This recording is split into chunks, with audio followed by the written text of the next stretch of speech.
آج 20 رمضان المبارک ہے. دل میرا بڑا اداس ہے کیونکہ میں نے بتایا جس سال میں رمضان ٹرانسمیشن کرتی ہوں اس سال میں اعتکاف میں نہیں بیٹھ سکتی ہوں. آج تمام لوگ اعتکاف میں بیٹھیں گے، ان سب کو ہماری طرف سے بہت مبارکباد. اپنے ساتھ ساتھ ہمیں بھی دعاؤں میں یاد رکھیے گا. اور اعتکاف کے لیے چند چیزیں مجھے پوچھنی ہیں آپ سے. سب سے پہلے تو آپ یہ بتائیے کہ جو اعتکاف ہے اس کے کتنی قسمیں ہوتی ہیں؟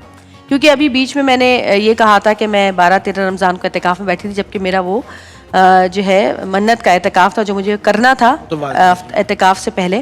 تو لوگوں نے بڑی میرے اوپر باتیں بنائی کہ یہ کون سا اعتکاف ہوتا ہے جو 12-13 رمضان کو ہوتا ہے. تو میں چاہتی ہوں کہ آپ اعتکاف کی قسمیں بتا دیں.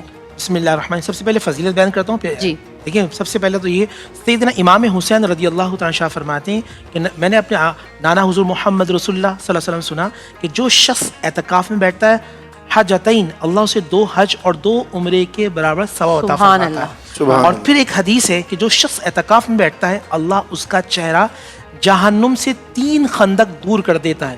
حضور نے پوچھا جانتے ہو خندق کتنی دور ہے، کتنا وسعت ہے اس میں؟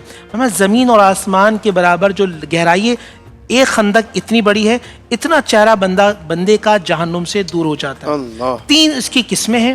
ایک ہے واجب اعتکاف، ایک ہے سنت موقدہ علی الکفایہ اعتکاف، اور ایک ہے مستحب یا نفل اعتکاف.